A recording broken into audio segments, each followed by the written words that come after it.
What's going on, guys? You're in with Heart Attack, and this used to be a thing, like this whole channel with me putting videos on it, and then I may or may not have accidentally forgot it existed. I tend to do that sometimes. It isn't the first time I've done that, and it probably won't be the last time. In fact, I'll probably forget this channel exists while I'm uploading this video. That's just kind of how it works nowadays. But for those of you who follow like my main channel, not DeviantArt, Twitter, Facebook, you know things have been going on in my life recently, like moving, coming here to freaking Colorado and in Nebraska in the first place. And for the most part, besides a few exceptions, I haven't really talked about it much, you know? I used to be super open with you guys on this channel, especially when I first started taking this channel seriously, like last November with Hoodie Time. When I basically did, my hair is in my eyes, it's annoying me. When I basically did like daily videos talking about my life and everything going on in my life, all the bad and negative things for the most part, just, you know, using this as a way to vent and like a little support group. And then I stopped the daily videos, and I slowly stopped the Hoodie Time series, and this channel slowly became inactive again, and I stopped being as open and personal with you guys, which on one hand I'm sad about, because you guys are seriously just the best fans anyone could ever ask for. With the amount of support you show just some random person you never met, it still blows me away. Like, just the other day I was randomly, someone sent me like a picture on DeviantArt, and for some reason I went to their channel or their DeviantArt page, and they're like listing their interests and everything, and they talked about who they like to watch on YouTube, and they said my name along with people like Chugga Conroy. I don't remember who else was there. I'm pretty sure PewDiePie was there, but the thing that really got to me is there was like 4 or 5 huge YouTubers and me, and I was the first one in that list too. You know, it was me, then like Chugga, and PewDiePie was last, and there was 2 others in there. It was just like, what? What? Why me? That's it's so weird to think about sometimes, you know. And I was super open with you guys about every detail of my life, going back to, and by the way, I never recommend going back and looking at the older videos on my channel, because it's basically a completely different me. You know, I feel like it is anyways. It's so weird to think about those videos. Like, when I started making the Hoodie Time videos was just about a year ago, like 11 months ago, I believe, right towards the end of my relationship with Abby. And it was so negative, you know, so depressed, and going into the relationship with Taylor shortly after that, which was oh god, not even gonna bother ranting about that one. But it was just, half the time it seemed somewhat positive, but there was so much negativity looking back now. Like, I was always so sad or upset about something, it seemed, and I don't like that. I really don't. And in my opinion, the only good thing that came out of those videos that I did late last year was that I met Brie, who, for those of you who follow this channel, are well aware who she is. I used to talk about her a ton earlier this year, who's now just like the best friend I could ever ask for.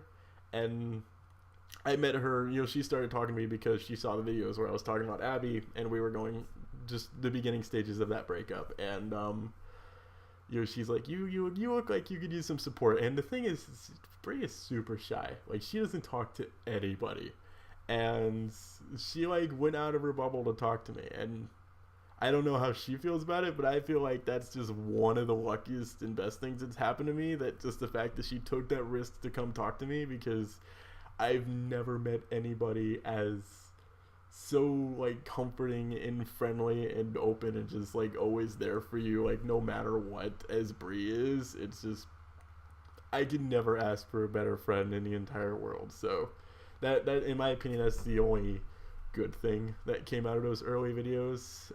I don't even look at them. Like, I still have them all on my computer. That's because I fucking stockpile everything.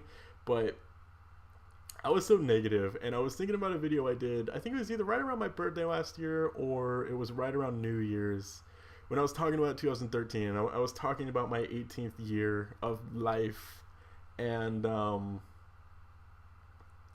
I was like, it's been the best year and the worst year of my life. I believe I said something along those lines. And it was certainly an interesting year looking back. Like, I had my first relationships. I had to road trip to Tennessee, heartbreak, thought I was in love, clearly wasn't. Did incredibly stupid things, started college. It was such an interesting year. And I was like, there's no way I'm going to top this anytime soon. It was just so much that went on. And looking at it now, like 10 months later, 11 months later, however long it's been, I was wrong. I was very wrong. The past 3 months alone have been the happiest time of my entire life. And that's so strange. It shouldn't be that way. You know, I got kicked out of my house in California for something incredibly stupid I didn't even do. But I digress. I'm not even mad about that anymore. And I got kicked out of my house where I lived. I had nowhere to go. It should have been the worst time of my life. I had nowhere to go sleep. I didn't know what I was going to do about college or a job. I couldn't make videos. I couldn't do anything. I had everything I owned, for the most part, in my car. And I took a risk. You know, I could have just gone and stayed with Rusty. You know, she would have gladly taken me in at the time anyways. Not like she would now. But I could have just gone there. But I took a risk for some reason because there was this girl. You know, and this feels like I'm going back to the beginning phases of my channel where I'm just like, oh my god, girl crazy. But I don't know. Have you guys ever met someone where, despite the fact that you've never met them before, you're not even in a relationship with them? Like, for a fun fact, me and Maki weren't dating when I came out here. We were just friends, and you know, you never met them in person before. You don't have actually any kind of relationship with them, but you just have this weird sensation and drive and just want to be with them and trust them and know them and all that stuff. And it's just so weird looking back that I could have just taken the safe route and gone and stayed with Rusty, but something told me to drive 1,000 miles, 19 hours, spend what little money I had, risk my car breaking down in the middle of nowhere to meet this girl. And I don't know why. I don't know what in my brain told me to do it, but I'm glad I listened. You know, I've never done anything stupider in my life, but I've never been happier that I did anything in my life. You know, it's as horrible as the trip from Tennessee was last year. Like, it had some really horrible moments, but it also had some awesome moments. Like, because of the people I did actually end up meeting, like I got a chance to hang out with Spizzles. You know, I made friends in Lisa and Lane.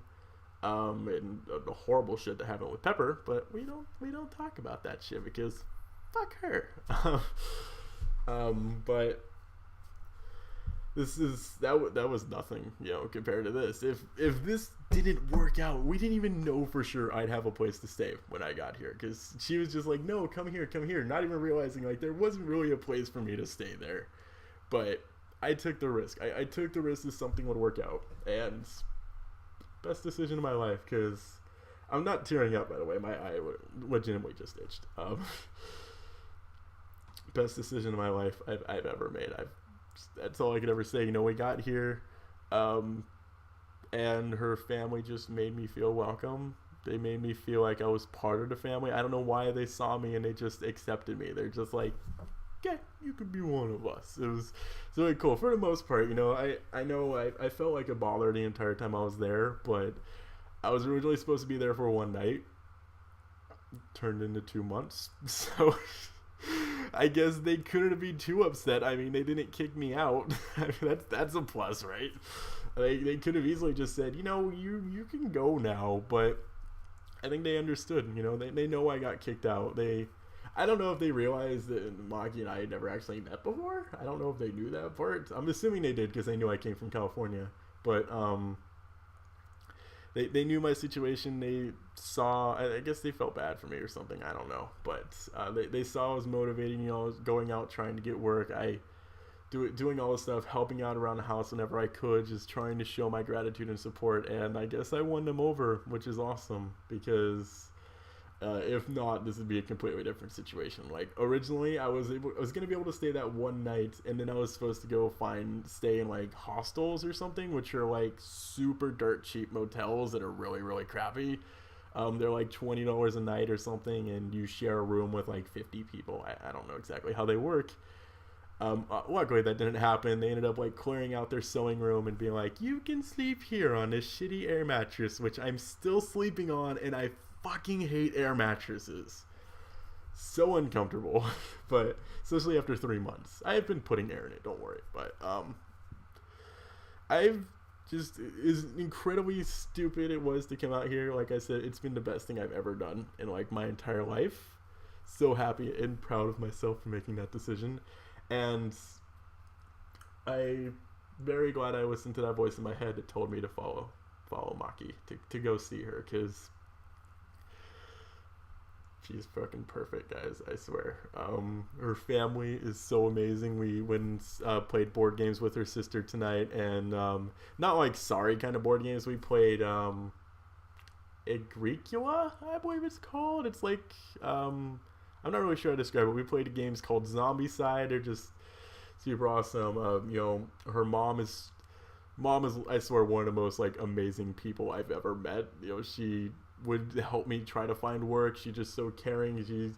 When this stranger showed up at her house and needed a place to stay, she made me feel like one of her kids, and I'm forever grateful for the way that she treated me, because as happy as I was to be with Maki when I first got here, I was an absolute wreck. I didn't know how long I was going to be able to stay there, how long I was going to be homeless, and if I did get kicked out, I'd be 1,000 miles away from anybody I knew. I had no money, no work, couldn't post videos. What would happen if my car broke down or I ran out of gas? I was a complete emotional wreck, and she helped more than I could ever explain to her, because she made me feel like one of her own, and that's priceless. I'll never be able to express my gratitude for her. And her grandparents, I've already talked, they were super sweet. Now that I've got a chance to meet her dad, he scares me at times. Not gonna lie, he's kind of terrifying, but not the bad terrifying. He just talks very loudly a lot. But he's a huge gamer. He's constantly playing Destiny, which makes me sad, because I'm like, I want to play the video games. Cries in corner. He's super cool as well. They have fucking chickens. How cool is that? We have chickens in the backyard. It's awesome. But just realizing, like, 3-4 months ago, I was absolutely miserable. I really didn't know what my future was going to be. I had no friends. I did nothing but stay in the basement all day, just on the computer. I felt all alone. I rarely ever saw anybody that I actually cared to see. Besides my family, obviously, I mean like friends kind of stuff. I never went out and did anything, and complete 180, guys, complete 180. And this is why I've said many, many times, like, you never know when this shit is gonna happen. Like, if you are ever like sad and like trying to want the future to come, stop. It'll come, like, as soon as you just stop caring and just try to live your life, something good will happen. And it's happened to me so many times now. Like, before I met Maki, I was just I wasn't worried about, like, trying to find a girlfriend. I wasn't worried about, anything. I was just focusing on YouTube, trying to make my life as good as it can be. And I met her, and things just got 10 times better. And like I said, I couldn't be happier. And the reason we came to Colorado Springs, I should explain, or we usually left Colorado Springs, I should explain that part really quick, is basically when I came to Colorado Springs, I was living with Maki, her mother, and her grandparents. Her grandparents originally lived in Colorado Springs, and Maki and her family lived in Lincoln, Nebraska. Maki and her family wanted her grandparents to come to Lincoln, Nebraska, because they're elderly and they need people to help take care of them, and they were all in a city where they didn't have any relatives around, really. So Maki and Maki's mom went down to Colorado Springs to try to assist them in living and convince them to come back to Lincoln, Nebraska, and they finally convinced them to do that. So that means, hey, they're going to sell their house. Where are we going to go? So me and Maki came back here to Lincoln, Nebraska, and are currently staying in her parents' house right now, but her parents are no longer living here because her parents went to live with her grandparents in their new house. So basically just me and Maki in this house until they sell it, but they're letting us stay in the meantime while they fix it up and we look for work and everything, so we can't afford our own place. That's why we're currently in Lincoln, Nebraska in the meantime. Our eventual plan is to go back to Colorado Springs because we both absolutely love it there. It's such an amazing place to be. Like, the mountains are so beautiful. They have a small little town nearby called Manitou Springs. I think it's Manitou Springs, or it might just be Manitou, but it's just amazing. We both love that little town, so that's our goal in the long term. But I just wanted to do this video to kind of update you guys. I know I haven't talked to you in a while, and I had all these random wing thoughts, and it's 4 in the morning right now. I haven't been able to record this late in such a long time. Like, Maki's asleep upstairs. Her dad is finally out of the house. I don't mean finally as in I wanted him to go, but I can record at night because I don't have to worry about waking people up because it's nice. But the reason I'm even up at 4 a.m. is because Maki has an iPhone and she has no music on it, and I'm just like, no, how do you have an iPhone and have no music on it? So I spent like the past 5 hours or so just collecting all the music she likes and downloading it and putting it on her phone. And it's little things like this, staying up this late to do this stuff for her, waking up early, walking down to Walgreens and buying her soda so she can wake up to a soda, because if she doesn't have caffeine she gets headaches, and we were out of soda, so I'm like, I'll go get her soda. Just doing all these small little things, not expecting anything in return, just doing it because I want more than anything for her to be happy. It's things like that really like hit me, and it's like, I really fucking care about her. I've like never loved anything more in my life, and I just can't express to you guys how as stressful as it still is sometimes. We still have to find work here in Lincoln. We don't know, with her parents gone, we have to start providing for ourselves. It's really scary, but my life finally feels perfect. As long as I'm here with Maki and her family, I can't complain. It's like all the shit I've gone through in my life is finally paid off because I got my happy ending. I finally found the silver lining in my cloud. I'm sorry. Thank you guys for watching. I just want to give you a bit of an update on my life. So hopefully it won't be like another 3 months or whatever before I update you all again. By the way, I have an interview at Toys R Us for a job there on Tuesday. Super psyched about that. Hopefully it'll go well. Just throwing that out there. That's gonna do it for us today, guys. Until then, I'm Hardy Tech Yo-Yo. Bye. I'm not Yo-Yo. No Yo-Yo.